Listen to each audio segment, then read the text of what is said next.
Salut à tous, on se retrouve pour l'épisode 2005 du Zap Image. On commence aujourd'hui en ce jeudi 17 novembre avec un anniversaire aujourd'hui, c'est celui de Nani, l'ancien joueur de la sélection portugaise, l'ancien joueur de Manchester United. Il fête aujourd'hui ses 36 ans, bon anniversaire à lui. On va parler de quelques matchs amicaux qui avaient lieu hier, c'est des matchs pour préparer la Coupe du Monde. Donc l'Argentine jouait contre les Émirats Arabes Unis et grosse victoire des Argentins 5-0. Alvarez, Di Maria doublé, Messi buteur et aussi passeur D et aussi un but de Correa. Donc voilà, belle victoire de l'Argentine qui prépare très bien cette Coupe du Monde. Donc en plus pas de blessure du côté de l'Argentine. Donc voilà, ça a été une journée parfaite hier. On peut voir les statistiques du match. Bon, ils n'ont pas eu besoin de hausser leur talent pour dominer cette équipe des Émirats Arabes Unis.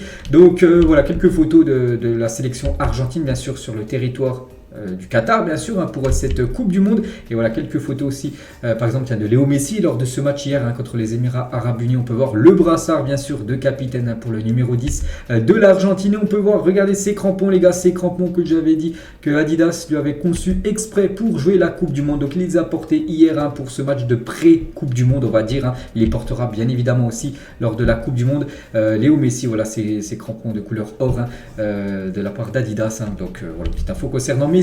Et Di Maria les gars qui a joué hier en doublé de Di Maria et sur Messi bien sûr. Il a dit pour moi être aux côtés de Léo ça vaut tout, c'est le meilleur au monde, c'est un extraterrestre, je ne me lasserai pas de le dire. Jouer avec Léo c'est la meilleure chose qui me soit arrivée dans ma carrière. Il a évolué dans le passé du côté du PSG une saison avec Léo Messi, puis depuis beaucoup d'années il évolue avec lui du côté de la sélection argentine, puis toujours autant de plaisir pour Di Maria d'évoluer avec Léo Messi. Une petite photo des deux hier où le cœur, la célébration bien sûr de Di Maria bien sûr qui fait souvent après ses buts Et Alvarez les gars, l'attaquant de Manchester City, lui également buteur lors de cette rencontre hier. Et l'Argentine a montré son soutien à Lo Celso qui manque la Coupe du Monde à cause d'une blessure. Je l'avais dit il y a quelques jours que Lo Celso forfait pour cette Coupe du Monde. Donc voilà, l'Argentine, les joueurs argentins ont envoyé leur soutien bien sûr à Lo Celso qui est forfait tout simplement pour cette Coupe du Monde.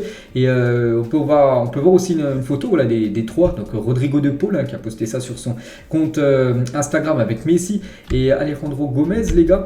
Et Papou Gomez les gars, on peut voir qu'il est incertain. Il est dans le groupe bien sûr de l'Argentine, mais il est incertain, pas sûr qu'il puisse disputer des matchs parce qu'il y a lui aussi Dybala les gars, il y a aussi Nico Gonzalez et Romero. Ces 4 joueurs sont incertains pour le mondial. Ils sont bien dans le groupe de l'Argentine, mais c'est pas sûr qu'ils jouent. En gros, ils ont des gènes musculaires, tout ça. Donc voilà, petite info concernant cette équipe de l'Argentine. Il y avait aussi un autre match les gars, c'est l'Allemagne qui jouait hier contre l'équipe de Oman. Donc voilà, c'était aussi un match pour se préparer pour la Coupe du Monde. Et Füllkrug, l'unique buteur du match côté allemand. Donc voilà les stats de la partie. Donc l'Allemagne là aussi n'a pas eu besoin d'élever son talent pour s'imposer contre Oman. C'était surtout un match pour un peu préparer cette Coupe du Monde, pas avec beaucoup d'intensité, parce qu'il ne faut pas prendre, surtout risquer une blessure, bien sûr, qui pourrait être catastrophique pour cette sélection. Et Youssoufa Moukoko, donc 17 ans, le plus jeune joueur à défendre les couleurs de l'Allemagne depuis bientôt 70 ans. Incroyable. Donc hier il a joué Youssoufa Moukoko. Il entre tout simplement dans l'histoire en tant que 4e joueur le plus jeune, en gros 4e plus jeune joueur de l'histoire à débuter du côté de la Mannschaft. Le premier depuis 70 ans. Donc voilà, il a joué quelques minutes hier. Youssoufa Moukoko bien sûr, la pépite du Borussia Dortmund. N'oubliez pas qu'il est en fin de contrat avec Dortmund en fin de saison. Il y a beaucoup d'équipes. Je crois qu'il y a plus de 10 équipes, j'avais vu. En plus c'est les top équipes en Europe qui s'intéressent à son profil. Et hier il a joué quelques minutes avec la sélection allemande. Il n'avait jamais joué. Il va bien sûr disputer aussi la Coupe du Monde à Youssoufa Moukoko. Et n'oubliez pas, c'est le plus jeune joueur de la Coupe du Monde à 17 ans et 361 jours. Il va fêter ses 18 ans dans 3 jours, le 20 novembre. Il y avait aussi la Croatie les gars qui avait atteint la finale de la Coupe du Monde en 2018. Il joue contre l'Arabie Saoudite, le pays voisin du Qatar. Et score final de 1-0 pour ces deux équipes qualifiées pour la Coupe du Monde. C'est Kramaric, l'unique buteur du match. On peut voir les stats de la partie. Il y avait aussi la Tunisie que l'équipe de France affrontera. Ça sera le 3e adversaire des Bleus. Il joue contre l'Iran les gars, 2-0 pour la Tunisie.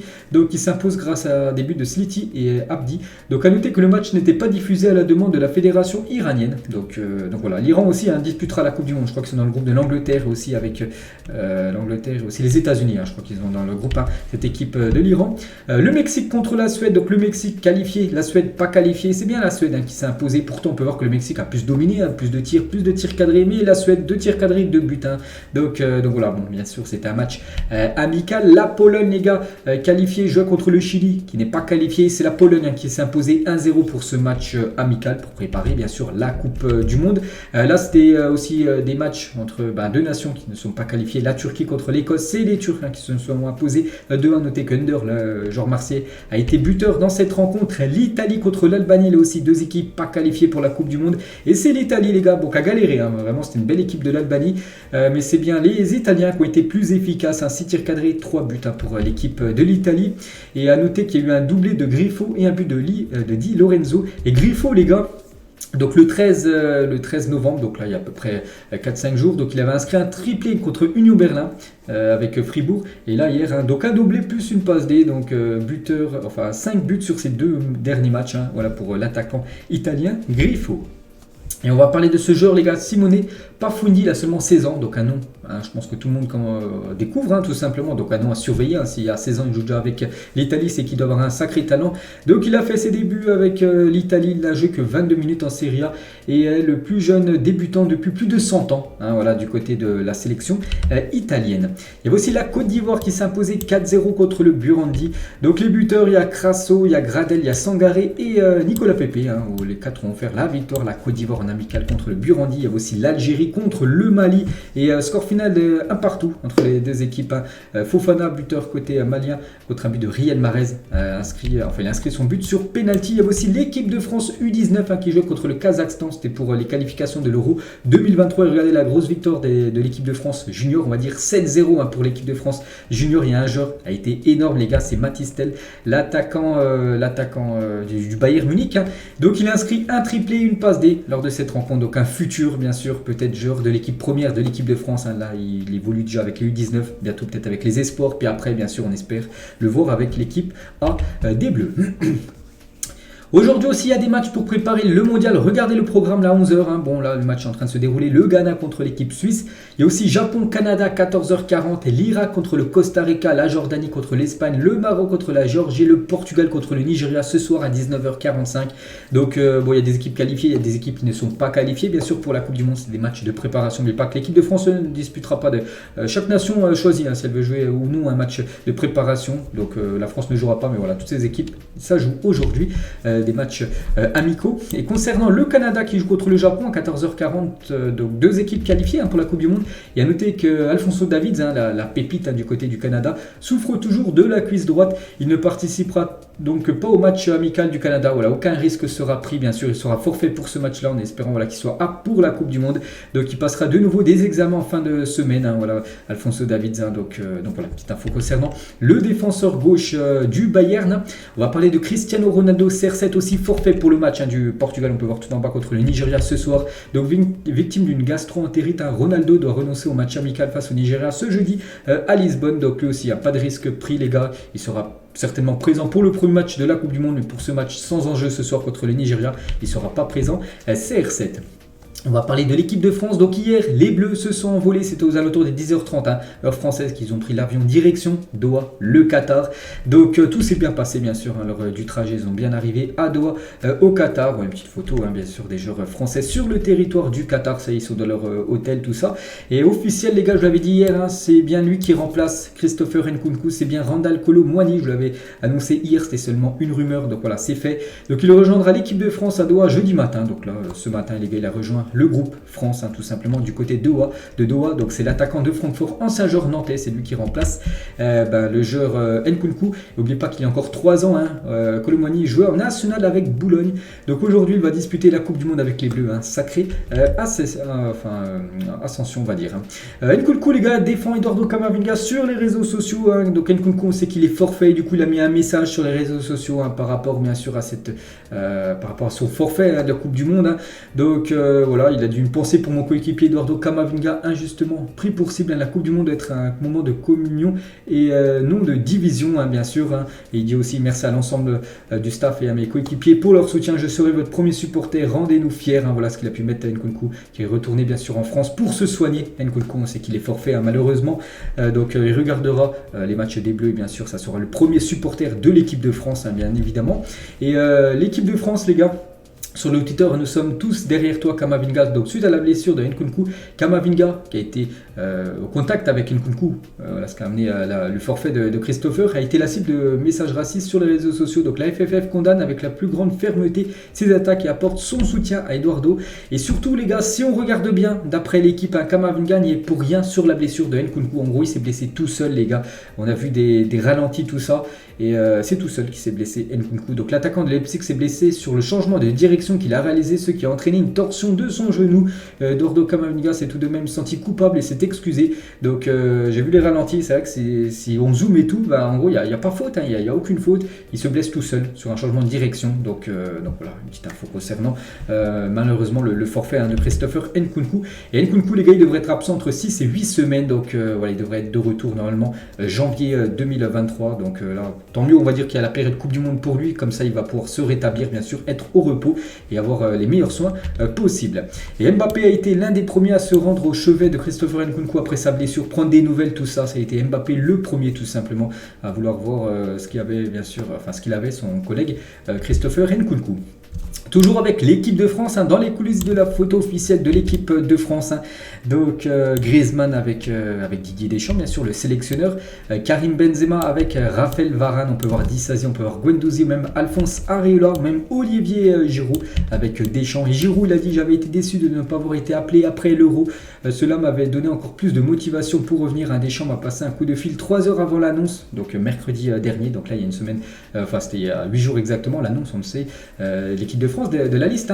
Il voulait me parler, me faire savoir qu'il m'emmenait au Qatar. Donc il le savait, voilà, seulement 3 heures avant la liste officielle, voilà, qu'il était bien présent dans la liste des Bleus pour jouer à cette Coupe du Monde. Et voyez-vous Giroud battre le record de Henry pendant la Coupe du Monde? Peut-être, tout simplement. Donc Henry, n'oubliez pas, toujours meilleur buteur de l'histoire des Bleus, 51 buts en 123 sélections, ce qui fait un ratio de 0,41 buts inscrits par match. Et Giroud, lui, a 49 buts, donc 2 buts lors de cette Coupe du Monde. Il reviendra ex aequo avec Henry, 3 buts. Ça sera lui le meilleur buteur de l'histoire des Bleus. On va voir qu'il a marqué 49 buts en 114 sélections, un meilleur ratio en gros, 0,43 contre 0,41 pour Thierry Henry. Adrien Rabiot ne doutait pas de sa présence dans la liste, il savait qu'il allait être sélectionné. Il a dit: je n'avais pas peur de ne pas y être, j'étais performant, je sais que les sélectionneurs comptent sur moi. Avec les absences de N'Golo et de Paul Pogba, j'avais moins de pression qu'en 2018. Il savait que c'est un joueur milieu de terrain, absence de Kanté, absence de Pogba, il savait qu'il y avait beaucoup de chances qu'il soit appelé tout simplement dans cette liste. Et ça sera certainement un titulaire, les gars, de cette équipe de France, Adrien Rabiot. Une petite photo de Karim Benzema et Kylian Mbappé qu'on compte beaucoup. Voilà, on a parlé tout à l'heure de Giroud. On pense aussi que ces deux-là, les gars, on espère vraiment qu'ils fassent une grande Coupe du Monde, qu'ils marquent beaucoup de buts et qu'ils amènent l'équipe de France au sommet, tout simplement. Et pourquoi pas de remporter une nouvelle Coupe du Monde, ce qui serait énorme. Et Noël Le Graët, sur sa relation avec Kylian Mbappé, il a dit: j'entends plein de choses partout. Hier, quand j'arrive, le premier qui me saute au cou et qui m'embrasse, c'est Mbappé. Il n'y a jamais eu aucun problème, juste des difficultés sur les contrats. Donc voilà ce qu'il dit. Donc Mbappé aurait sauté sur le coup de Noël Le Graët tellement qu'il était content de le voir. Bon, c'est ce qu'a dit Noël Le Graët tout simplement à RMC. Et l'équipe de France, les gars, sur l'équipe, on peut voir qu'ils ont 3 étoiles parmi les équipes favorites. Donc il y a la France, les Pays-Bas, l'Allemagne, l'Angleterre, 3 étoiles. Donc toujours avec l'équipe 4 étoiles. L'Argentine, l'Espagne, 5 étoiles, vraiment les ultra favoris. Le Brésil, après, c'est seulement les favoris. N'oubliez pas que l'équipe, à chaque fois ils font ça. Par exemple, l'Euro, ils ont mis avec 5 étoiles. La France, on a vu, la France avait sorti dès les 8e, bien sûr. La vérité, c'est sur le terrain, mais bien sûr, il y a toujours des favoris qui sortent du lot. Et c'est vrai que cette équipe brésilienne, c'est quand même le gros morceau, on va dire, de ce mondial. On va parler du Maroc et c'est bien officiel. Je l'avais dit hier que ça allait être lui. Et voilà, ça a été quelques heures après officiel. C'est Anas Zarouri qui remplace Amin Harit et jouera la Coupe du Monde avec le Maroc. Donc c'est un joueur de Burnley. Et voilà, c'est lui qui remplace Amin Harit. Donc il y a 2 mois, il évoluait avec la sélection belge Espoir, mais il n'avait toujours pas joué avec l'équipe première belge. Donc c'est pour ça qu'il va jouer avec la sélection marocaine. Donc là maintenant il ne pourra plus changer, vu qu'il va jouer une Coupe du Monde et des minutes de compétition officielle. Donc voilà, petite info concernant le joueur qui remplace Amin Harit. Kyle Walker, les gars, n'est pas apte pour le premier match de l'Angleterre face à l'Iran mondial. C'est pas encore officiel, mais il y a de grandes chances qu'il soit forfait. Kyle Walker, le défenseur droit de la sélection anglaise, pour le premier match de l'Angleterre face à l'Iran, début de semaine prochaine. Lui aussi, les gars, pas sûr qu'il soit présent pour le premier match de l'Espagne. C'est José Luis Gaya, le défenseur gauche, souffre de la cheville droite. Celui-là n'a pas l'air sérieux, mais les Espagnols attendent toujours les résultats de l'IRM. Bon, donc des fois ils disent ça a l'air pas sérieux. On avait dit ça aussi avec Nkunku, du coup il a été forfait. Donc on verra, les gars, ce qui va devenir, enfin, sa blessure est grave ou non pour Gaya. On espère que ça soit pas grave, bien sûr, pour le défenseur gauche espagnol, défenseur de Valence.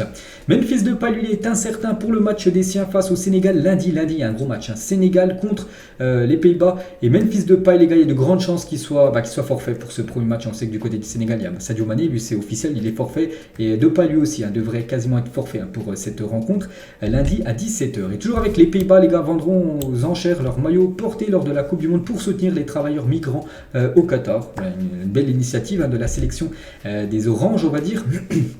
Du côté de la Seleção, l'équipe brésilienne, donc Dani Alves convoqué, et on peut voir, je sais plus c'est qui ce joueur, n'hésitez pas à mettre en commentaire, je vois plus qui c'est l'autre joueur, bien sûr, avec Dani Alves qui prend un gros tag. Regardez Dani Alves, les gars, malgré que ce soit un entraînement, regardez, il y va, tacle sur la cheville, heureusement il n'a pas été blessé, bien sûr, le joueur de la Seleção. Hugminson, les gars, est prêt pour la Coupe du Monde, on sait qu'il s'est fait opérer du visage, et du coup il portera pendant cette Coupe du Monde ce masque, donc là il est à l'entraînement, tout simplement, avec la Corée, donc voilà, il portera un masque spécial, bien sûr, comme l'avait porté par exemple Rudiger, je me souviens, il avait porté aussi ce masque là il y a quelques semaines après un choc qu'il avait eu avec un gardien en Champions League. Interrogé sur les problèmes concernant les droits des femmes, Carlos Queiroz a répondu: combien me payez-vous pour répondre à cette question, donc c'est le coach de l'Iran. Donc il a ensuite quitté la conférence de presse au terme d'un échange houleux avec le journaliste, donc voilà, là je vous rapporte bien sûr tout ce qui se passe autour de cette Coupe du Monde. On va parler aussi de ce gardien légendaire Ochoa, et j'ai hâte de voir ce gars redevenir le premier Manuel Neuer ce mois-ci. Donc en gros, à chaque fois qu'il fait des Coupes du Monde, à chaque fois il fait des Coupes du Monde exceptionnelles. Ochoa, ça sera quand même sa 5e Coupe du Monde, comme son collègue Guadardo, lui aussi qui est là depuis 2006 jusqu'à 2022. La même chose aussi pour Ochoa, la même chose aussi pour Messi. Depuis 2006 jusqu'à 2022, il sera bien sûr présent, et la même chose aussi pour Cristiano Ronaldo et tous ces joueurs qui ont disputé au moins 5 Coupes du Monde. Donc là, il y en a 4 qui vont comme Ronaldo, Messi, Ochoa et Guadardo, les 4 que je vous ai dit. Il y a déjà eu Rafa Marquez, Buffon, Matteo, c'est aussi Carvajal, un autre joueur mexicain. Il y a beaucoup de joueurs mexicains quand même qui ont réalisé 5 Coupes du Monde. Donc jamais un joueur a disputé 6 Coupes du Monde. On verra bien sûr si un certain Ronaldo ou un certain Messi ira jusqu'à la Coupe du Monde 2026. Des joueurs américains comme Pulisic, Tim Rim ou encore Tyler Adams ont fait un petit match avec des travailleurs migrants au Qatar hier soir, dans leur camp de base, voilà leur terrain d'entraînement, on va dire, pour les États-Unis. Donc ils ont fait un petit match tout simplement avec les travailleurs migrants au Qatar, et toujours avec les États-Unis ont modifié leur logo pour soutenir les droits LGBT au Qatar lors de la Coupe du Monde. Donc voilà l'écusson, on va dire, le logo des États-Unis modifié pour cette Coupe du Monde. Toujours avec la Coupe du Monde en plein duplex à Doha, donc au Qatar, un journaliste danois a été empêché de filmer et s'est fait menacer de se faire détruire sa caméra. Le Bureau international des médias du Qatar lui a présenté ses excuses quelques minutes après, tout simplement. Donc voilà, une petite info de plus sur cette Coupe du Monde. Toujours avec la Coupe du Monde, vous savez qu'il y a beaucoup de matchs qui sont déjà à guichet fermé, et bien sûr, il y a le trafic de billets, on va dire. Les autorités qatariennes ont arrêté 3 personnes pour revente illégale de billets de la Coupe du Monde en dehors des plateformes officielles prévues à cet effet. Donc pour limiter les arnaques, il sera quasi impossible de trouver des billets pour la compétition sur le marché noir. Donc vraiment, il faut avoir son billet. Si tu essaies de trouver des billets, on va dire, sur internet ou même devant le stade, c'est quasiment impossible. Voilà, parce qu'ils sont très stricts sur ça, du côté du Qatar. Toujours avec cette Coupe du Monde, le stade Al-Bayt de Al-Khor a une capacité de 60 000 places, ce magnifique stade. Donc ce stade accueillera notamment un Angleterre-États-Unis, très attendu ce match, les gars. Le vendredi 25 novembre, ce match est déjà à guichet fermé. Dès qu'il y a eu l'annonce, les gars, tous les billets ont été vendus, Angleterre-États-Unis. Donc ça sera le vendredi 25 novembre à 20h. Il y a aussi un Espagne-Allemagne qui se déroulera dans ce stade le dimanche 27 novembre également à 20h. Voilà ce magnifique stade. Voilà, un stade qui accueillera bien sûr des matchs de la Coupe du Monde. Toujours avec la Coupe du Monde, le ballon qui sera utilisé pour la finale de la Coupe du Monde.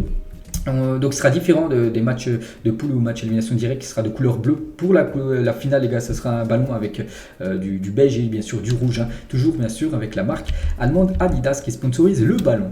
Ce fan a reçu une bière de chaque pays participant à la Coupe du Monde. Donc voilà une petite info, 32 bières, 32 pays lui ont offert bien sûr une bière, voilà pour cette Coupe du Monde.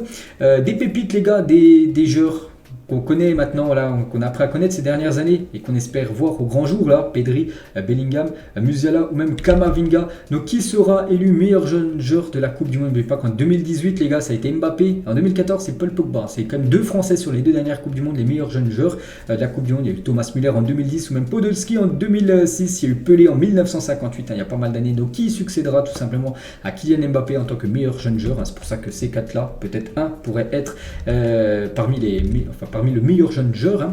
137 joueurs disputeront la Coupe du Monde dans un pays différent de celui dans lequel ils sont nés. Donc voilà cette liste. Bon, c'est c'est tout petit. Donc par exemple, on peut voir en France 3 joueurs, Mandanda, Camavinga et Marcus Thuram. Les 3 ne sont pas nés en France, mais ils participeront à la Coupe du Monde avec la France. On peut voir par exemple du côté du Sénégal, il y a beaucoup de joueurs sénégalais qui sont nés en France, comme Edouard Mendy, comme Koulibaly, Sabali. Il y a aussi Boulaïdia, les gars, ou même Pape Gueye. Tous ces joueurs sont nés en France, mais participeront à la Coupe du Monde avec le Sénégal. Donc voilà, en gros, toute cette liste. Du côté du Maroc, on peut voir Yacine Bounou, les gars, il est né au Canada. Il va jouer avec le Maroc. Donc voilà, petite info de plus sur cette Coupe du Monde. Et toujours avec la Coupe du Monde. Donc là, on est à J-3 du début. On est 17, c'est le 20, le début de la Coupe du Monde. Et sur le Twitter Serfia Foot. Donc en gros, voilà, mettez votre pronostic. Les 4 premiers groupes c'est A, C, B et D, donc A, B, C, D, bref. Donc à chaque fois, on mettait notre vote par rapport à l'équipe qu'on pense terminer en tête. Donc dans le groupe A, les gars, c'est les Pays-Bas qui devraient terminer en tête après plus de 3000 votes. Dans le groupe B, donc c'est le troisième, c'est l'Angleterre, plus de 55%, on voit quand même les Anglais, même 88%, vu que c'est un petit. Dans le groupe C, c'est l'Argentine qui terminera en tête. Et dans le groupe D, c'est la France, les gars, 80% pour 15% pour le Danemark, qui terminerait certainement deuxième. Et dans le groupe G, H, F, donc là la même chose, les gars. Donc le Brésil terminera en tête, l'Allemagne terminera en tête devant l'Espagne, on peut voir ces séries, le Portugal terminera en tête devant l'Uruguay et la Belgique terminera en tête devant la Croatie, juste devant le Maroc dans le groupe F. Donc voilà, maintenant c'est seulement des pronostics. Maintenant la vérité, comme je le répète, ça se passe sur le terrain.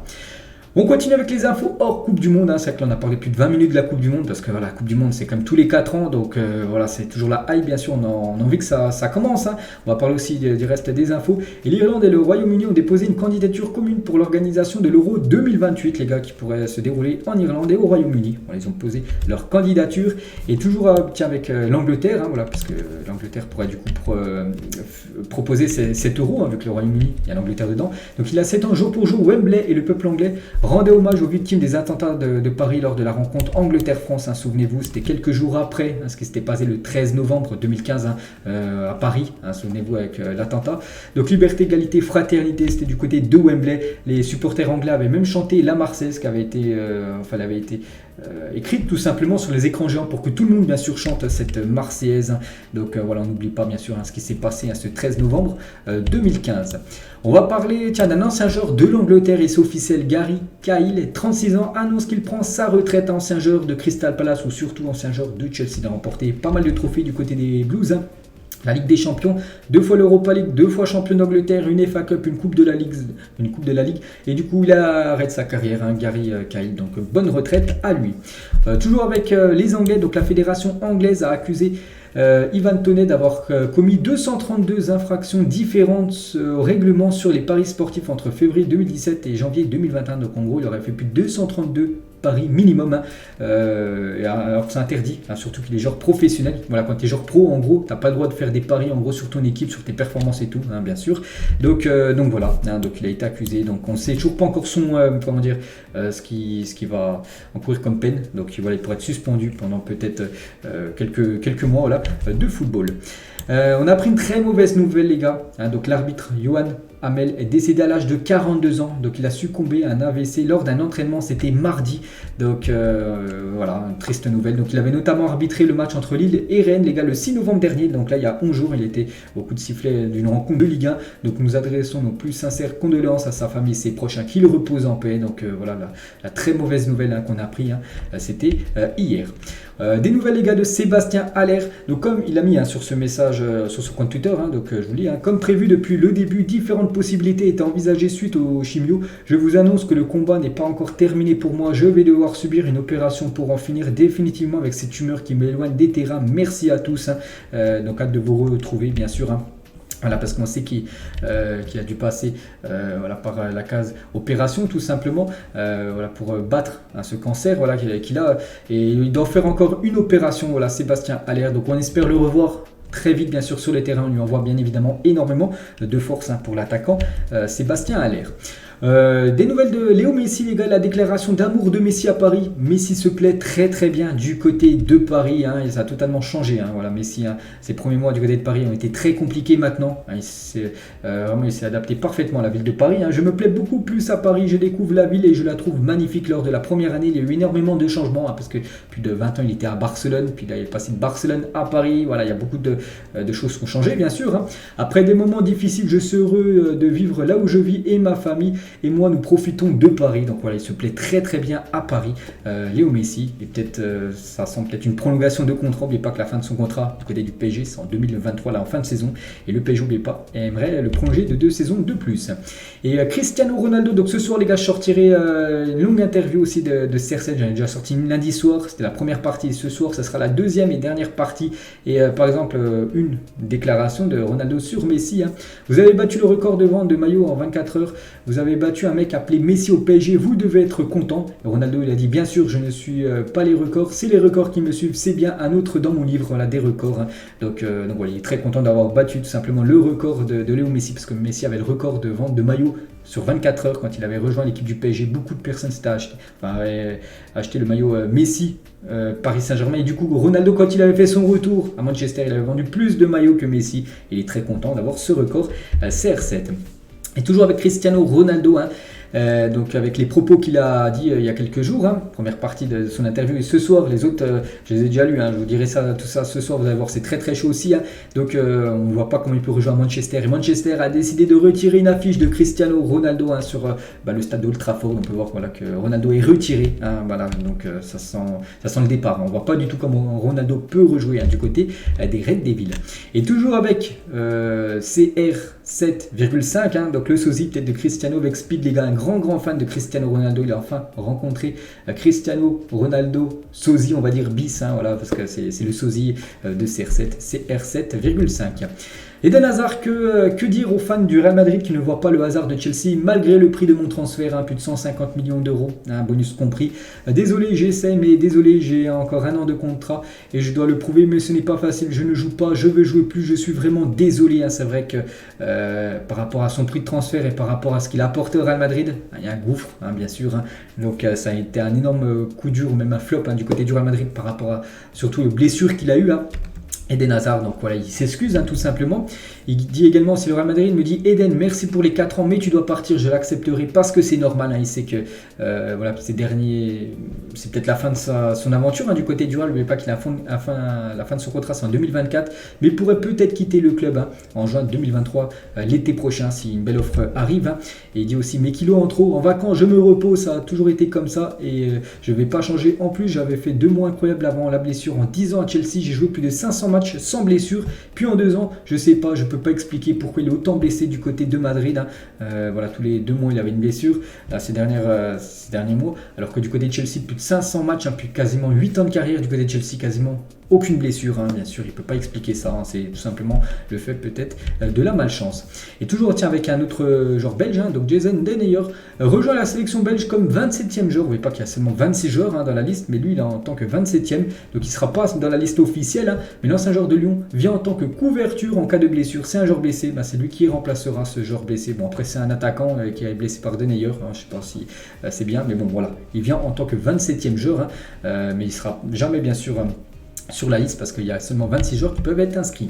Bakambu, il a dit, le défenseur qui m'a le plus emmerdé, en gros, il m'a plus gêné, c'est Sergio Ramos. Il est intelligent, costaud, il court vite, il est dans l'anticipation, il a toujours un temps d'avance, tu ne sais pas comment faire pour le passer. En plus, il marque des buts, voilà, lors des matchs avant entre le Real Madrid et Villarreal, l'ancien club, bien sûr, de Bakambu.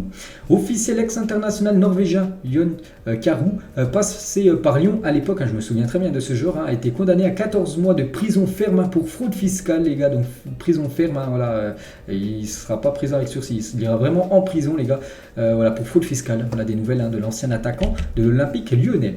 Noël Le Graët se défend des accusations de harcèlement. Je ne sais même pas écrire un SMS parce qu'on avait vu, on avait surtout entendu beaucoup de déclarations sur Noël Le Graët, voilà, qu'il harcelait beaucoup de personnes au sein de la FFF, puis il dit qu'en gros il ne sait même pas écrire un SMS, donc comment veux-tu qu'il harcèle des autres personnes? Bon, c'est ce qu'il dit, bien sûr. Noël Le Graët, Pablo Longoria souhaite recruter cet hiver, donc du côté de Marseille, un milieu de terrain numéro 10 et un attaquant du côté de Marseille pour finir, on va dire, cette deuxième partie de saison. On va parler de New York City, donc a conclu un accord d'une valeur de 780 millions de dollars pour construire le premier stade dédié au football à New York après l'ouverture prévue de plus de 25 000 places d'ici 2027 dans le Queen. Voilà, donc à New York, il y a beaucoup de stades, mais pas d'un stade vraiment entièrement dédié au football, au soccer. Voilà, parce que c'est vrai que le soccer, les gars, le football n'est pas le sport numéro 1 du côté des États-Unis. Il y a le baseball, il y a le hockey, il y a le basketball, il y a plein d'autres sports. Vraiment, le football est très loin, alors qu'en Europe, c'est vraiment le sport qui domine tous les sports, bien sûr, le foot. Et là, à New York, il y aura enfin le premier stade dédié au football. Voilà, pour cette équipe de New York City, il y aura une capacité de 25 000 places et devrait être prêt en 2027. D'ici la fin de l'année, les gars, Ismaël Bennacer devrait prolonger avec l'AC Milan jusqu'en 2027, vu qu'il fait du très bon taf, il est très bon du côté de Milan. Et Milan va passer son salaire de 1,5 à 4 millions d'euros par an. Donc voilà, plus du double. Donc félicitations à Bennacer, c'est mérité pour lui. Et toujours avec Milan, peut-être futur coéquipier de Bennacer, c'est peut-être Oussem Aouar, parce que l'AC Milan est très intéressé par Oussem Aouar. Et des premiers échanges ont déjà eu lieu. N'oubliez pas qu'il est en fin de contrat en 2023, en fin de saison. Et l'AC Milan aimerait passer à l'action concernant le joueur de l'OL. Et concernant ce joueur officiel, Martin Demichelis a été nommé entraîneur de River Plate pour remplacer Gallardo qui a quitté le club. Gallardo, c'est l'ancien entraîneur de River Plate, ça faisait plus de 8 ans qu'il était au club. Et voilà, il a annoncé à la fin de la saison qu'il quittait cette équipe de River Plate. Et du coup, c'est lui, les gars, un ancien défenseur de l'Argentine, je me souviens, Demichelis, les gars, qui est maintenant le coach de cette équipe de River Plate. Officiel, Robert Lewandowski, souvenez-vous, il avait pris 2 cartons jaunes lors du dernier match contre Osasuna. Et du coup, on connaît sa sanction. Il prend 3 matchs de suspension pour son attitude envers l'arbitre contre Osasuna. Donc 3 matchs fermes, un gros coup dur pour le Barça, les gars. Ils devront jouer 3 matchs sans leur attaquant Lewandowski. Et concernant Gérard Piqué, il n'avait même pas rentré en cours de jeu, mais à la mi-temps, il était parti voir l'arbitre. Il avait certainement insulté l'arbitre parce qu'il avait pris un rouge, les gars, à la mi-temps, même pas en jeu. Bref, il a pris 4 matchs de suspension pour avoir insulté l'arbitre lors de son dernier match. Pas grave pour lui, de toute façon, vu qu'il a dit qu'il arrêtait sa carrière de footballeur. Et on finit, les gars, cet épisode et toujours une question sur la Coupe du Monde. Hier, j'avais dit de me mettre pour vous le vainqueur de la Coupe du Monde. Donc aujourd'hui, les gars, quel pays va complètement flopper à la Coupe du Monde? Donc flopper, ça veut dire vraiment 3 matchs de poule, 3 défaites et vraiment un gros flop, un énorme flop. Pour vous, voilà, parmi ces 32 équipes, quelle sera la nation qui va le plus flopper pendant cette Coupe du Monde? Donc voilà, les gars, la fin de cet épisode. J'espère que ça vous a plu. On se retrouve demain, les gars, pour un nouvel épisode. Demain, on sera à J-2, tout simplement, du début de la Coupe du Monde. Bonne journée à vous et à demain.